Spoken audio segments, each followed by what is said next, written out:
Alguma vez você parou para pensar o que significa a palavra Cristo? Não estou falando da figura do Cristo, não estou falando de Jesus. Estou falando da palavra, da etimologia, ou seja, a origem do termo Cristo. De onde que vem? Quem foi o primeiro a utilizar esse termo que até hoje em dia milhões e milhões de pessoas no mundo falam sobre Cristo, são cristãos. Mas para poder entender o significado da palavra Cristo, que melhor que estar numa plantação de oliveiras. E sim, vocês estão vendo, eu tenho uma pequena azeitona aqui na minha mão e tudo começa por essa pequena azeitona, porque para entender o termo Cristo, temos que entender o processo de produção de azeite de oliva.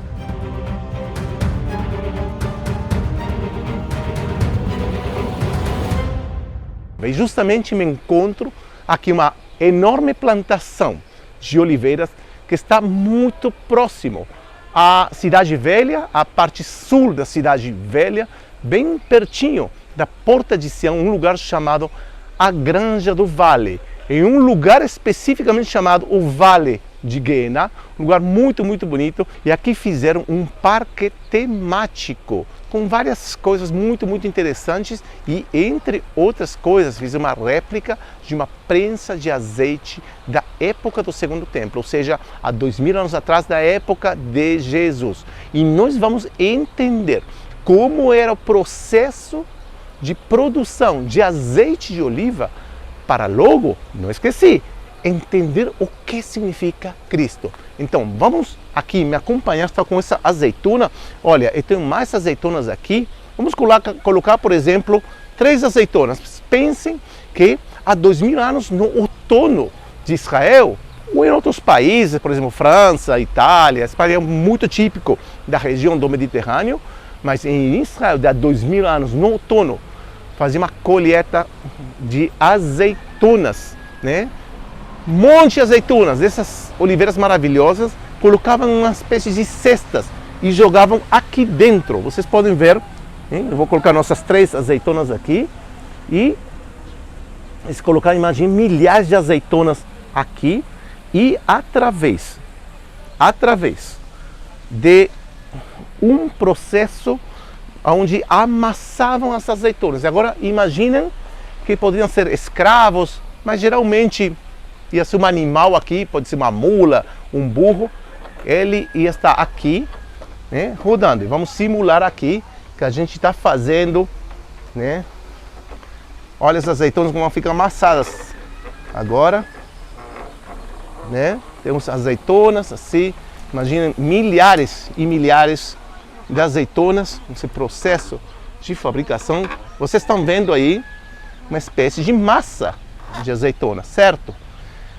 Agora, imaginem milhares de azeitonas, falamos. Todas as azeitonas aqui, uma grande massa de azeitona. Essa massa era colocada nos cestos que eu vou mostrar agora, ou seja, essa primeira etapa da produção, se amassam, se trituram as azeitonas. E na segunda etapa de produção de azeite de oliva, temos, por exemplo, uns cestos aqui, certo? Colocavam a massa, toda essa massa que vocês viram antes, de azeitona aqui, certo? Vão colocar outros cestos acima com azeitona, vemos aqui, e outro cesto com azeitona, e outro cesto com azeitona, colocar tudo isso aqui, e nesse processo, e o que vocês estão vendo aqui não era exatamente assim há 2000 anos, era mais, tinha um poste, né, mais estendido até lá, com pedras que estavam penduradas daqui, e as pedras faziam uma pressão muito grande, né, com essa madeira aqui, para amassar esses cestos de massa de azeitona, com suco da azeitona, com a carne da azeitona, com o caroço da azeitona, tudo junto aqui. Agora, o que acontece nesse processo? vai amassando, muita pressão, porque chama prensa de azeite. Aqui você prensa essa massa e o líquido começa a sair por aqui. Começa a sair todo o líquido por aqui. É interessante que em hebraico, prensa de azeite, se diz Beit Bad. O que significa Beit Bad? A casa do lenço, a casa da, vamos dizer assim, tecido. Seria mais textual. A casa do tecido, ou seja, o lugar do tecido. O que tem a ver tecido? Gente, isso aqui, vemos aqui, é um tecido. Essa parte central do processo, onde se exprime todo esse suco da azeitona com caroço, com tudo junto. E o líquido vai saindo daqui, né? E o que acontece? Temos azeite de oliva? Ainda não temos azeite de oliva. Por quê?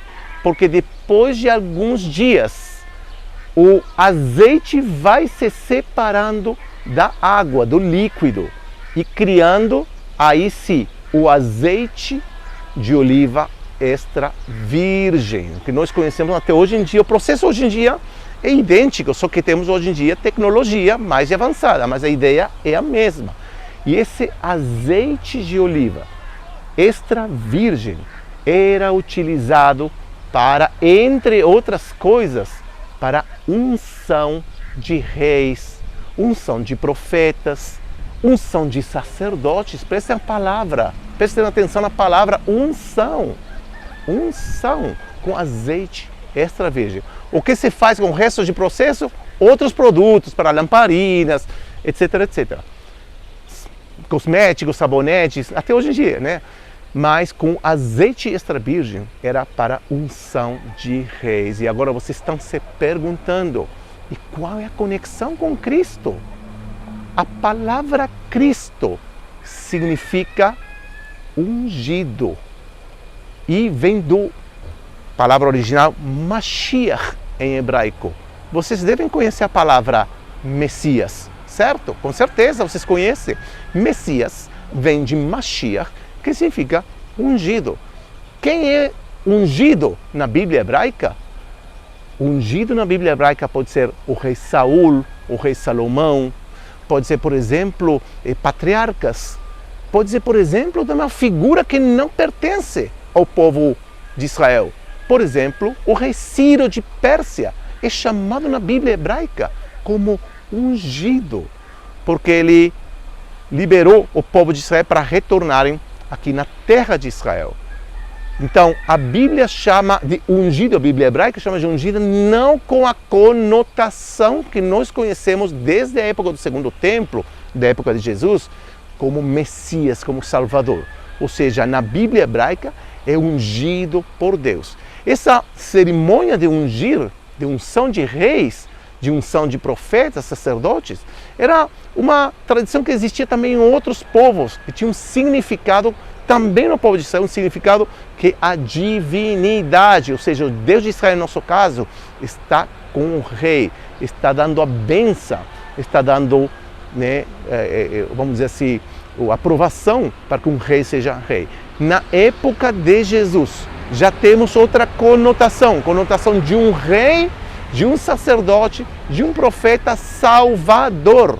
E vejam, por exemplo, como Jesus é também considerado rei de Israel, rei dos judeus, é considerado profeta, é considerado sacerdote. E vocês estão se perguntando, e quem foi o primeiro que utilizou a palavra Cristo? Cristo, já falamos, vem do grego Christos, que significa ungido. E quando nós lemos as cartas paulinas, foi Paulo quem utilizou uma forma massiva para milhões de pessoas o termo Christos, que logo seria em português e em outras línguas também chamado de Cristo.